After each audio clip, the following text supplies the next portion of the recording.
Hola, buenos días. Sean bienvenidos al programa del día de hoy. Soy el Chuya Gallardo y hoy hablaremos acerca de la presidencia de Vicente Ramón Roca, uno de los presidentes que conforman el periodo marxista de la República del Ecuador. Hablaremos acerca de quién fue Vicente Ramón Roca, de su presidencia, sus obras, los conflictos con Colombia y también de un episodio interesante en la vida republicana del Ecuador, una posible reconquista del territorio ecuatoriano que fue hecha o fue planeada por Juan José Flores, el cual intentaba volver a poner un rey español a que dirija las tierras ecuatorianas y americanas. Esto lo vamos a detallar en el programa del día de hoy, recordándoles que se suscriban a mi canal, a la página del Chuya Gallardo, para que podamos compartir más contenido de este tipo. Y bueno, mis chuyas, comencemos. Vicente Ramón Roca fue uno de los presidentes que comenzaron con el periodo marxista de la República del Ecuador. Y este personaje fue parte de la revolución marxista y del triunvirato que derrocó a Juan José Flores. Él comienza su presidencia un 8 de diciembre de 1845 y la termina el 15 de octubre de 1849. Es decir, estuvo 4 años en el poder. Pero ¿quién fue Vicente Ramón Roca? Él nace un 2 de septiembre de 1792 en Guayaquil y muere un 23 de febrero de 1858, también en la ciudad de Guayaquil. Su educación básica la lleva de manera informal y posiblemente no asistió ni a la secundaria ni a la universidad. Él se desempeñó como comerciante y fue amigo íntimo de Simón Bolívar. En la época de la Gran Colombia se encargó de las finanzas de Guayaquil. Él más se desempeñó en ese aspecto, en el aspecto financiero y comercial. Es por esta razón que él logra tener una considerable fortuna que él invierte en la independencia de Guayaquil y de la Relodencia de Quito. Y hablando de su vida política, él es nombrado diputado en el año de 1830 hasta el año de 1833 y senador en el año de 1836 al año de 1839. Como ya se dijo, él fue uno de los líderes de la revolución marxista en el año de 1845 y es parte de la conformación de la constitución marxista que se lleva a cabo en Cuenca el 3 de diciembre de 1845. En ese mismo año él es nombrado como presidente y el 8 de diciembre ejerce ya su mandato. También fue gobernador de Guayas en la presidencia de Vicente Rocafuerte. En los 4 años de gobierno, él realiza varias obras, como por ejemplo la construcción del Palacio de Gobierno. Él comienza a adecuar de mejor manera el Palacio de Carondelet. También se le atribuye la construcción de la Casa de la Gobernación de Cuenca. Él, por ser un gran mercader y comerciante, establece una mecánica de fundición en Guayaquil. También se crea el Cantón Guano en Chimborazo y se abren escuelas dominicales. Estas escuelas dominicales, como su nombre lo dice, se dan los domingos y es un impulso más a la educación en el Ecuador. En su presidencia se tuvo que aplacar un posible conflicto limítrofe con Colombia, en la cual los colombianos pedían la extradición de Obando. Obando era una persona que planeaba una conspiración en Ibarra para reconquistar los territorios que fueron arrebatados después de la conformación de la República del Ecuador, porque como se sabe, el Ecuador perteneció a la Gran Colombia en tiempos anteriores a 1830. Y según esta conspiración, Colombia se llevó territorios que pertenecían al Ecuador. Se llega a negociar con Colombia. La persona que estaba encargado para esto se llamó Modesto Larrea y se firma el Convenio Santa Rosa de Carchi en el año de 1849 y también el Protocolo Larrea de Martín, en el cual se trazan los límites para ese entonces entre Ecuador y Colombia. También en esta presidencia se intentó negociar la deuda externa. El encargado para esta negociación se llamó Pedro Conroy y se amortiza la deuda en una octava parte de los derechos aduaneros.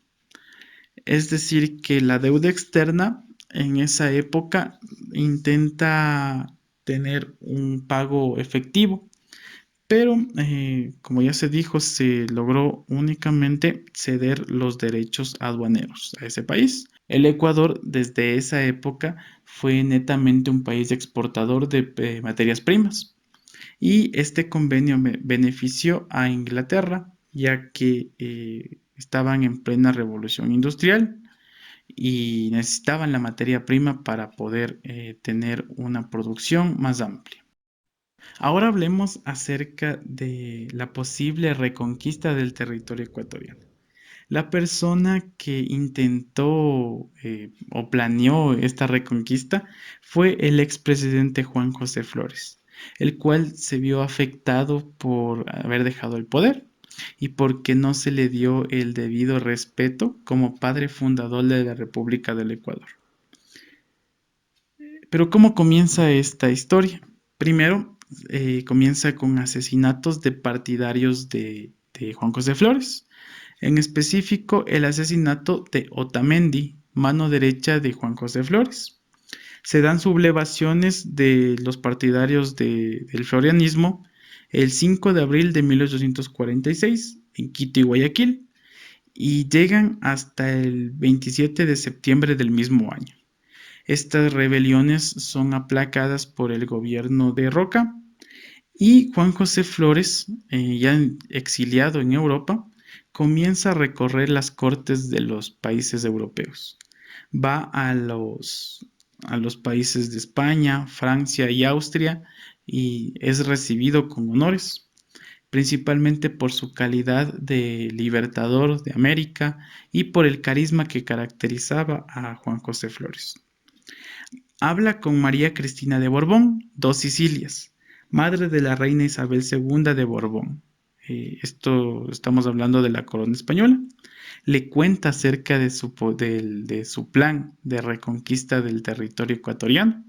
A María Cristina le parece muy interesante el reconquistar estos territorios que fueron perdidos por la independencia y toma al Ecuador como punto base para una reconquista de todo el territorio americano. También Juan José Flores viaja a Inglaterra para pedir apoyo. Ahí es donde él se entrevista con el vizconde Palmerston, el cual era el secretario de Estado de Negocios Extranjeros. Este vizconde le dice que le puede ayudar con hombres para su campaña en América. Pero este movimiento de Juan José Flores llama la atención de algunos ministros americanos, en especial del ministro peruano en Londres, Juan Manuel Iturregui, el cual reclama al gobierno español y al vizconde Palmerston, el cual le dice que él no tiene ninguna atribución aquí en Londres para poder hablar acerca de América. Palmerston secretamente apoya a Juan José Flores y le dona barcos, en específico 3 barcos. En septiembre de 1846 se compran estos 3 barcos a Irlanda. 2 de ellos los hace de guerra y uno para provisiones. Al saber que Juan José Flores estaba haciendo estos tratos extraños en Europa, las tierras americanas y los gobiernos comienzan a moverse. Todos estos relatos se recogen en el libro Una tentativa monárquica en América, el caso ecuatoriano, de la autora Ana Jimeno. Aquí nos hablan que los gobiernos del Ecuador y de Perú y de Colombia intentan una alianza y se plantea formar una confederación del Pacífico. Esta confederación se lleva a cabo y se firma un tratado en Lima. Y aquí en el Ecuador, en el diario La Nación, se plantea la conformación de una confederación de repúblicas hermanas. El gestor de esta obra iba a ser Gabriel García Moreno. Pero al enterarse que ya todo América estaba preparándose para una posible invasión, Inglaterra y España deciden quitar el apoyo a Juan José Flores y la tentativa de volver a ser una monarquía española queda anulada. Es así como Juan José Flores se retira a su vida en Europa para volver en tiempo después en la presidencia de García Moreno. Y es así como este presidente, que como ya se dijo, sí, se sintió afectado por dejar el poder, intentó reconquistar a América y al Ecuador. Esto para algunas personas puede haber sido positivo, para otras personas negativo, pero ya queda a su consideración si es que valía la pena poder ser una colonia española y poder beneficiarnos de la tecnología europea o seguir como la historia continuó y ser una república independiente. Bueno, hasta aquí el programa del día de hoy. Espero que haya sido de su agrado, que hayan aprendido un poco más acerca de la historia del Ecuador. Si desean más contenido de este tipo, por favor suscríbanse al canal y activen la campana para no perderse un video. Recordándoles que también nos pueden escuchar en Anchor, Google Podcast, Radio Public, Spotify, iVoox y que también estamos, por supuesto, en Facebook en la página de Chuya Gallardo, donde subiremos contenido extra de este y otros temas. Muchas gracias.